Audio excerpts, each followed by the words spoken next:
మీ ఎలాంటి వ్యాపార ప్రకటనలకైనా వెంటనే మా ఛానల్ సంప్రదించండి. 2026 సంవత్సరం ఫిబ్రవరి నెల 9వ రాశి ధనస్సు రాశి. ఈ ధనస్సు రాశి ఎట్లా ఉందో చూద్దాం. ఈ ధనస్సు రాశికి అర్ధాష్టమ శని. ఈ అర్ధాష్టమ శని ప్రాణకంటకుడు.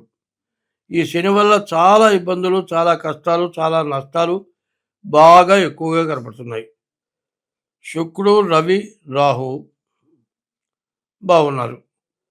శుక్రుడు వల్ల వివాహం కావడానికి అవకాశం ఉంది. తర్వాత ఈ రాశి వాళ్ళకి ఏదైనా ఇంతకుముందు ఆస్తులు అమ్మి డబ్బులు రాక కానీ, ఏదైనా కోర్టు వ్యాజ్యాలుండి అది తెగక కానీ, ఆర్థికంగా బాగా ఇబ్బందులు ఉంటే కానీ, అప్పుల పాలై ఉంటే కానీ, మీకు రాకపోవటం వల్ల కానీ ఈ ఇబ్బందులన్నీ కూడా తీరుతాయి. వివాహం కావడానికి బాగా అవకాశం ఉంది. వివాహం కనుక అయి ఉంటే భార్యాభర్తలకు అనుకూలత ఉంటుంది. వివాహం అయి ఉంటే వెంటనే సంతానం కలగటానికి బాగా అవకాశం ఉంది. అయితే ఈ రాశికి చెప్పాలంటే మరి ముఖ్యంగా ధనస్సు రాశికి వచ్చేప్పటికల్లా మూల 4 పాదాలు, పూర్వాషాఢ 4 పాదాలు, ఉత్తరాషాఢ 1 పాదం, ఈ మొత్తం కలిసి ధనస్సు రాశి. ఈ ధనస్సు రాశికి అర్ధాష్టమ శని. ఈ శని పూర్తిగా ఇబ్బందికరంగా ఉన్నాడు. సప్తమంలో గురువు ఉన్నాడు. వివాహం కావడానికి అవకాశం ఉంది. కానీ అర్ధాష్టమ శని, ద్వితీయ కుజుడు, ఈ 2 గ్రహాల వల్ల వచ్చే ఇబ్బంది ఏంటంటే అనారోగ్యాలు రావడానికి, అనవసరమైన డబ్బులు ఖర్చు కావటానికి, యాక్సిడెంట్ అవటానికి, అనవసరమైన దండగమాల ఖర్చులు రావటానికి చాలా ఇబ్బందులుగా ఉన్నాయి. అనవసరమైన ప్రయాణాలు చేయకూడదు. ఏదైనా అనవసరమైన ప్రయాణాలు చేస్తే మాత్రం ఇబ్బంది పడతారు. ఎట్లా ఉంటుందంటే శనిగాడు పట్టాడు అంటాడు. ఎట్లా ఉంటాడంటే ఎవడెవడు వస్తాడు, అయ్యి ఊరికి నేను దూరం ఇంటికి కూర్చోటం, అట్లా తిరిగి వద్దాంపా అంటాడు. వీడెంబడి పెట్టుకుపోతాడు. వాడికి ఏం దెబ్బ తగలదు, ఎవడో గుద్దుతాడు, నీ కాలు వచ్చి ఎరుగుతుంది. ఇంట్లో కూర్చున్న వాడు పోయి చెయ్యి రగ్గొట్టుకోవడం, కాలు రగ్గొట్టుకోవటం, ఏమిట్లా ఇదే ఇంట్లో పని వాళ్ళు అంటారు, ఇంట్లో వాళ్ళు అంటారు. కాబట్టి ఈ రాశి వాళ్ళు ఏం చేయాలి? తన పని ముఖ్యమైన పనికే వెళ్ళాలి. అనవసరంగా వెళ్ళొద్దు. ఏదైనా యాత్రలకు వెళ్ళొద్దు. అనవసరమైన ప్రయాణాలు చేయొద్దు. ఎవరితోనైనా సరే అవసరం వచ్చినంత వరకే తప్పనిసరి అయితేనే మాట్లాడాలి. ఊరికినే బాతాకారు కొట్టి, ఊరికినే ఎవరినో బలకరించి ఇట్లాంటి పనులు చేయొద్దు.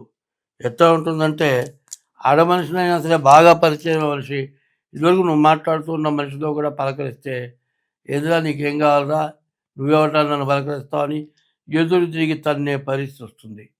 మరి ఇదివరకు నీతో మాట్లాడే మనిషి వాళ్ళు ఎందుకు ఇట్లా అయిందంటే నీ గ్రహస్థితి బాగుండకపోతేనే ఇట్లాంటి పరిస్థితులు వస్తాయి. కుజుడు ద్వితీయంలో ఉన్నాడు. అనారోగ్యాలు రావడానికి దోమకాటు వల్ల కానీ, మరి టైఫాయిడ్ కానీ, న్యూమోనియా కానీ, చికున్గున్యా కానీ ఇట్లాంటి జ్వరాలు రావడానికి బాగా ఇబ్బందికరంగా ఉంది.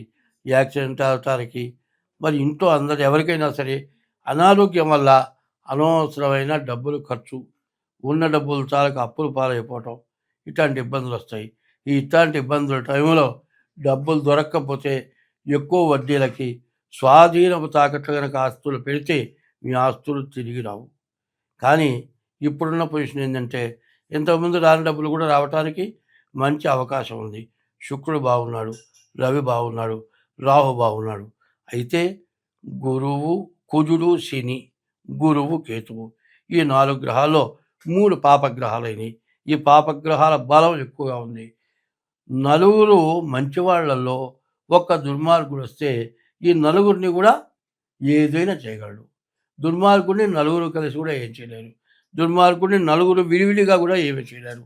అట్లాంటి కష్టదశ అయిన టైము. కాబట్టి ఈ రాశి ఎట్లా వచ్చిందో చెప్పా కదా. ఈ ధనుస్సు రాశికి మూలా నక్షత్రం 4 పాదాలు, పూర్వాషాఢ నక్షత్రం 4 పాదాలు, ఉత్తరాషాఢ నక్షత్రం 1 పాదం, ఈ 9 పాదాలు కలిసి నక్షత్రం మూల, పూర్వాషాఢ, ఉత్తరాషాఢ, ఈ 3 నక్షత్రాలు కలిసి ధనస్సు రాశి అయింది. మీరేదో ఇష్టం వచ్చిన పేరు పెట్టి నాది ధనుస్సు రాశి అంటే అది జరగదు. ఎందుకంటే నువ్వు అనుకుంటానే పనికి వస్తుంది, కానీ నీది కరెక్ట్గా ధనుస్సు రాశి మాత్రం కాదు. ఏమంటే నాకు డేట్ ఆఫ్ బర్త్ లేదండి అంటే, డేట్ ఆఫ్ బర్త్ లేకపోతే హస్త సాముద్రిక ద్వారానైనా సరే మీ జాతకం చూసుకొని నీ రాశి ఏది, నీ లగ్నం ఏంటి అన్నీ కూడా వివరంగా చూసుకుంటే నీ జాతకం ఎప్పుడైనా మంచి కానీ చెడు కానీ తెలుసుకుంటానికి నీకు అవకాశం ఉంటుంది. కాబట్టి ఈ రాశివాళ్ళు ప్రత్యేకించి ప్రతిరోజు కూడా శివాలయానికి వెళ్ళి శివుడికి ప్రదక్షిణ చేయాలి, నవగ్రహాలకు ప్రదక్షిణ చేయాలి, శనివారం శనికి అభిషేకం, మంగళవారం కుజుడికి అభిషేకం చేసుకోవాలి.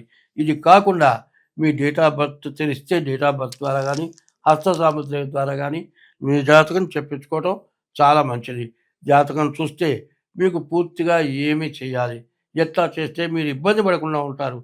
ఇప్పుడు ఉన్నటువంటి జాతకం ఎట్లా ఉందంటే ఉన్నది పోగొట్టుకునే పరిస్థితి కనపడుతుంది. ఉన్నది పోతే సంపాదించడం చాలా కష్టం. ఎట్లా ఉందంటే ఇప్పుడున్న పరిస్థితుల్లో 40 ఏళ్ల వరకే ఏ వ్యక్తి అయినా సంపాదించగలడు. 40 తర్వాత ఆయుష్ తగ్గిపోతుంది. ఆయుష్ అంటే జీవితం కాదు, ఒంట్లో శక్తి తగ్గిపోతుంది. ఏ పని చేయాలన్నా కష్టంగా ఉంటుంది. 40 వరకు హుషారుగా ఏదైనా పని చేస్తారు. 40 వరకు బాగా సంపాదిస్తారు. 40 సంవత్సరాల తర్వాత నువ్వు సంపాదించింది మొత్తం పోగొట్టుకుంటే ఒంట్లో శక్తి తగ్గిపోయిన తర్వాత మళ్ళీ సంపాదించగలవా? సంపాదించలేవు. అట్లాంటి పరిస్థితి రావాలా? అది పోగొట్టుకోవాలా? ఆలోచించుకోవాలి. 40 ఏళ్ళ దాకా సంపాదించింది పోగొట్టుకుంటే జీవితం చాలా వ్యర్థంట. దానికి ఒకటే చెప్పాడు, వయస్సులో పుట్టిన కొడుకన్నా ఉండాలట, వయసులో సంపాదించిన డబ్బన్నా ఉండాలట. రెండిట్లో ఏది లేకపోతే వాడి జీవితం వ్యర్థం అన్నారు. ఇప్పుడు పరిస్థితులు ఆలోచిస్తే వయసులో పుట్టిన బిడ్డ కూడా కొడుకు కూడా నేమి ఉపయోగపడలే. వాడు సంపాదించుకొని వాడు బతకటమే కష్టంగా ఉంది. నిన్ను బతికించడం చాలా కష్టం. కానీ వయసులో సంపాదించిన డబ్బు పోతే చాలా ఇబ్బంది వస్తుంది. కాబట్టి అట్లాంటి పరిస్థితి రాకుండా ఉండాలి అంటే డేట్ ఆఫ్ బర్త్ ద్వారా కానీ హస్త సాముద్రిక ద్వారా కానీ మీ జాతకం చూపించుకోవడం చాలా అవసరం. అట్లా చూపించుకొని తగిన శాంతి చేసుకోవాలి. ఆ దోషం పోతే మీరు నష్టపడకుండా ఉంటారు, సంపాదించుకోగలుగుతారు, మీ జీవితం మొత్తం బాగుపడుతుంది. జీవితంలో పూర్తిగా నష్టపడటానికి, చాలా ఇబ్బంది పడటానికి, చాలా కష్టాలు రావటానికి మళ్ళీ ఎట్లా ఉంటుందంటే ఈ టైంలో ఇక బతకటమే దండగా, ఏదో ఒకటి చేసుకొని చచ్చిపోదాం అన్నంత విపరీతమైన బాధ కలిగే పరిస్థితి కనపడుతుంది. దీని నుంచి మీరు బయటపడాలి అంటే మాత్రం తప్పనిసరిగా మీరు జాగ్రత్త పడాలి. ఎప్పుడైనా సరే చిన్న విషయం ఒకటి చెబుతా. కాలు వెళుతున్నాం, బొట్టన వెదకు దెబ్బ తగిలింది, గోరు లేచిపోయింది, వేలు నిండా మట్టి అయింది, రక్తం కారుతోంది. ఈ గోరు మళ్ళీ తిరిగి రావాలంటే ఈ గోరు ఊడిపోయి కొత్త గోరు రావాలి. ఇది వచ్చేప్పటికి 6 నెలలు పడుతుంది. ఈ లోపల పుండు మానాలి అంటే సెప్టిక్ కాకుండా ఇంజెక్షన్ చేయించుకోవాలి, దాన్ని కట్టాలి. జాగ్రత్తగా వేలు రోజు కాళ్ళు కడుక్కుంటే తడుస్తుంది. మట్టి నేలలో పోతే మట్టి అంటుతుంది. ఇదంతా దెబ్బ తగలకుండా జాగ్రత్తగా చూసుకుంటేనే వేలు వల్ల శరీరం మొత్తం దెబ్బతింటుంది. అట్లాగే పూజ శనుల వల్ల నీ జీవితమే దెబ్బతినే లక్షణం ఉంది. కాబట్టి ఎంత జాగ్రత్త పడితే అంత మంచిది. స్వస్తి.